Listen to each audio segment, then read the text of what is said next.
Hey guys, the FM Gaffer here, and welcome to episode 49 of Wigan Warriors.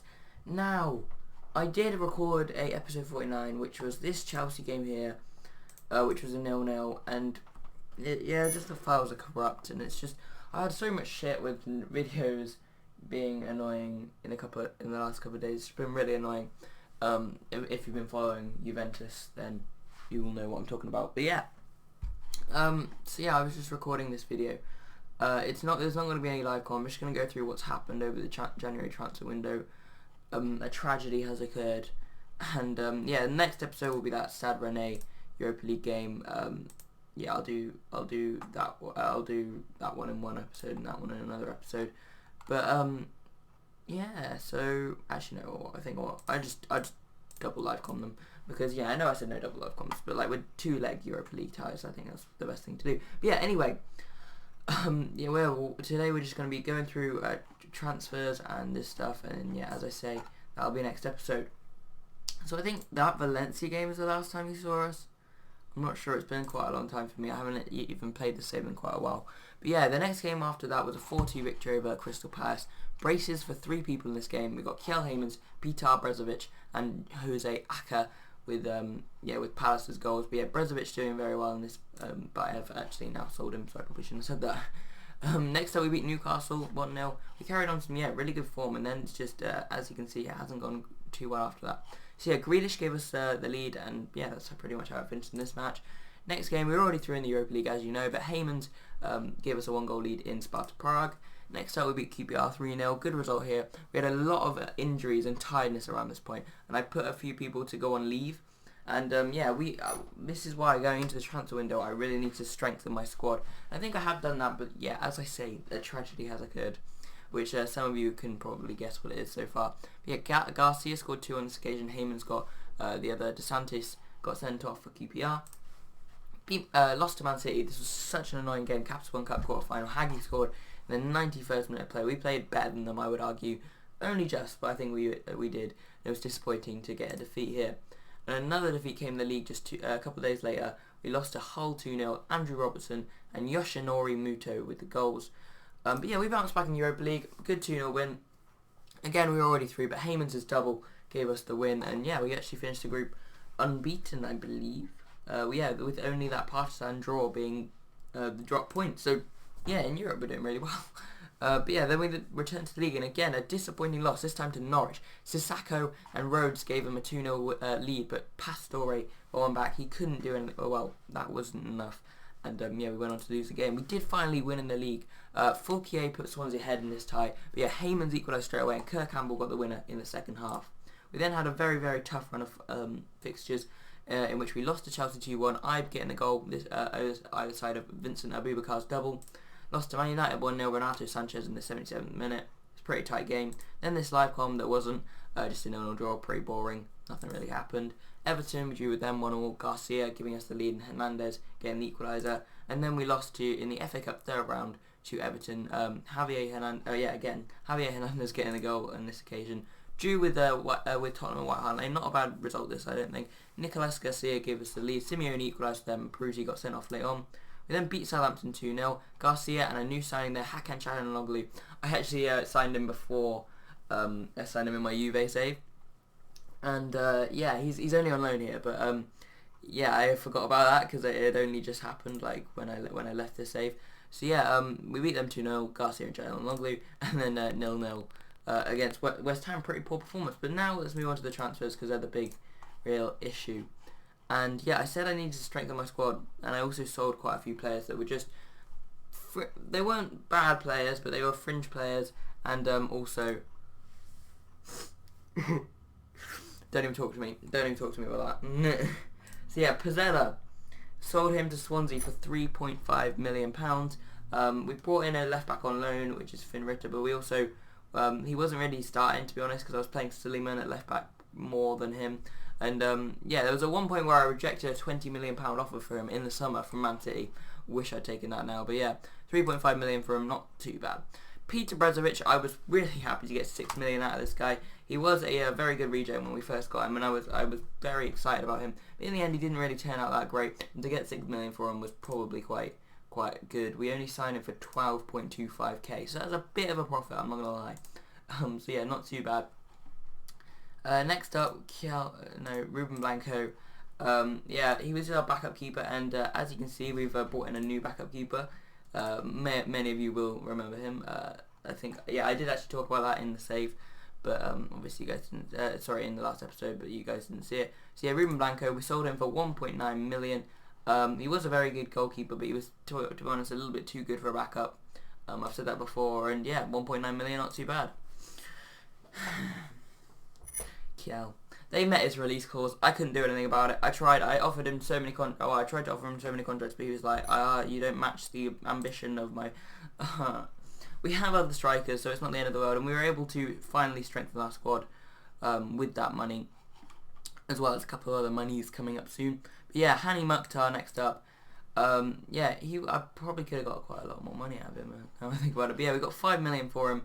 To be honest, at this point, I just needed to sell. Although I sold him after Heyman's, but I sold him before I knew Heyman's was happening. And then yeah, I don't know. I think it took him quite long to get another work permit because he's Sudanese. But yeah, I actually did start selling him before I even knew Heyman's had a bid in for him, which was quite late, to be honest. I didn't even realise until he'd gone. I literally just I was in a game.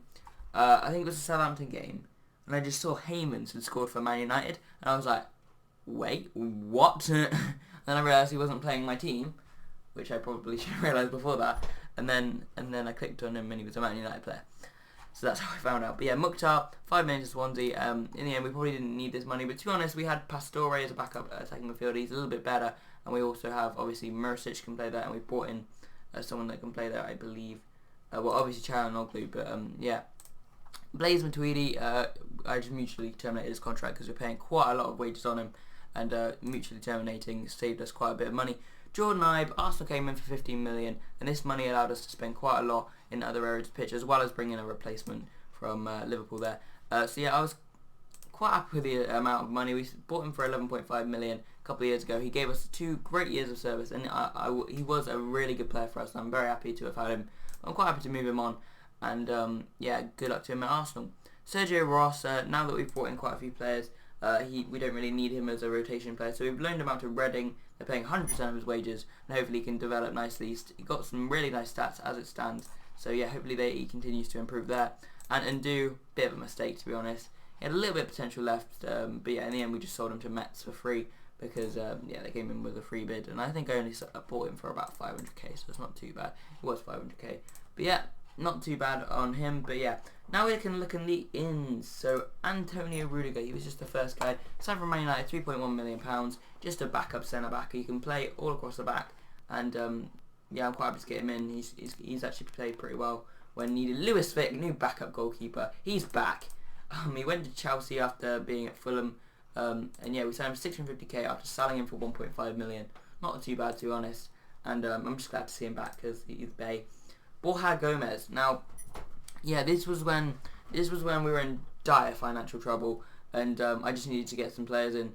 And yeah, I just dipped into the loan market. Basila I've sent back because he got a little bit of an injury, although he's almost back from that now. But also he's paying the most 250k, and we brought in other centre backs, and we don't really need him, to be honest. Finn Ritter, he's a really good player, left back. Quite happy to get him in. I did actually look at a permanent transfer after we got some money, but they want like 70 million. Same with Gomez, but then I realised I don't actually need Gomez because his best position is wing back right, and we don't play and defensive midfield, and we don't play either of them. He's alright at right back, to be honest. Biela Bradic is better, so to be honest, I'm trying to send him back. The next opportunity I will send him back because we don't need to be paying his wages anymore. But yeah, Charanoglu and Finn Ritter I'm quite happy with, and they're actually the lowest paid, though Borja Gomez has joined with Charanoglu on the loan fee. But yeah, quite happy with that. Matias Pereira, many of you will know him as a bit of a wonder kid, this FM from Brazil. He moved to Tottenham from Sporting. Oh, it's the other Matias Pereira. I thought it was it. I didn't even realise which Matias Pereira it is. How is the other Matias Pereira doing? Bet he's a beast now. I've actually signed the other Matias Pereira for Juve, and yeah, this is him. It's worth 31 million at 23 years old. So yeah, hopefully that'll happen in my Juve save. But yeah, this is a different Matias Pereira, the one that starts. Yeah, I know that they're, to be honest, they're both pretty wonder kids.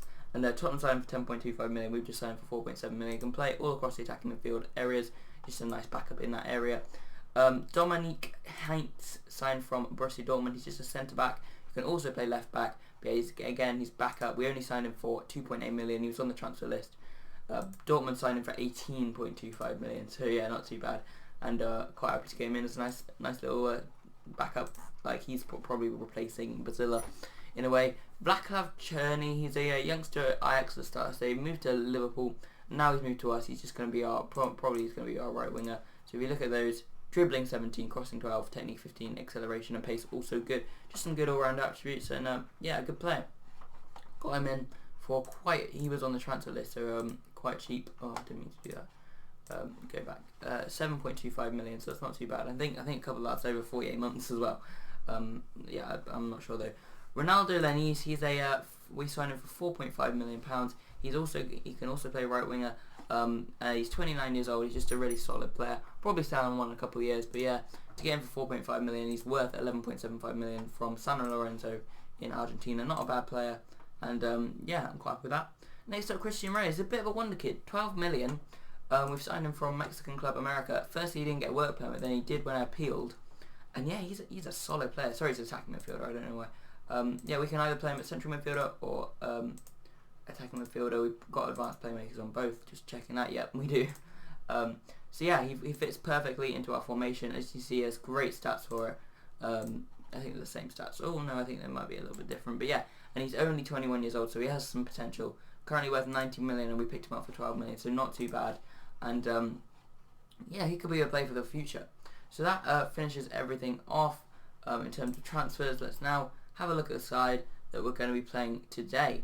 So this is it. Wait, what am I on about? Like, we don't have a live com today. I'm in this. This is the team that will probably be starting in the next game against Bournemouth. I actually did it before this episode, thinking I've got to do the team for today. But yeah, anyway. So yeah, Maric in goal. He's our real goalkeeper. Oh, that reminds me. One last transfer bit of news. Johnny Zuniga, the guy that we were trying to sign in the summer. We've signed him, and he's got a work permit when he comes in at the end of the season. So at that point, we'll probably sell Maric. But yeah, he's a really, really good keeper. We just highlight the attributes. Oh, he looks so good. Mentals are all really good as well. He's 22 years old, Peruvian. He can get a little bit better, and he would be our best goalkeeper at the club. So Maric will probably be on his way when he comes in. But yeah, we signed him on a free as well, which is pretty good, because his contract was running out. So yeah, this will be our normal team from now on. So Maric in goal, Biel Badic, Christensen, and just Finn Ritter. I'd say they're the best centre backs. Really good again as a backup. Silliman could also stake a claim for there. But yeah, so Donato and Tia defensive midfield, Christian Reyes in that advanced playmaker. We've got Çalhanoğlu, Lennis and Grealish in the attacking three. Kirk Campbell up front. Obviously Garcia might play there. I mean, I'll probably rotate him and Kirk Campbell quite a lot. We've got the likes of them guys on the bench. I'm just gonna put Milanov actually on the bench instead of them. I might look to sell Pastore in the summer and just try and get any sort of money out of it I can, because yeah, obviously he's not a great player anymore. I just put him in as backup. We now have Çalhanoğlu, although in the summer obviously Çalhanoğlu will go back. But I might actually look to sign him, I don't know. I might just not, simply because he's in my Dortmund save. So I'm going to put Sergio Ross into the under-21 squad. See, that's the sort of team that we're looking at. But yeah, I will join you for the Stade Rennais game. Hope you guys have enjoyed this little recap episode. And I apologise that you didn't get to see the live comment, though it was pretty boring, to be honest. Just have a quick look at the table. Currently sitting 6th due to our poor form. But I think, yeah, I think we've turned a corner. And I think once we get the team cohesion going with the new signings, I think we can, yeah, we can really push for those Champions League places. Look at this guy. Is he good? Nah, he's not amazing. Well, yeah, he is amazing, but yeah, I doubt I'll be able to sign him.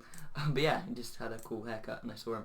Oh, they've just signed him from RZ for 70. Oh, that could have been me in the summer. But yeah, I didn't know about him. But yeah, anyway, I will join you for that Europa League game. Hope you guys have enjoyed this episode. If you have, hit that like button. If you have any questions, put them in the comment section. If you want to see more, hit that subscribe button. I've been the FM Gaffer. I'll see you guys next time.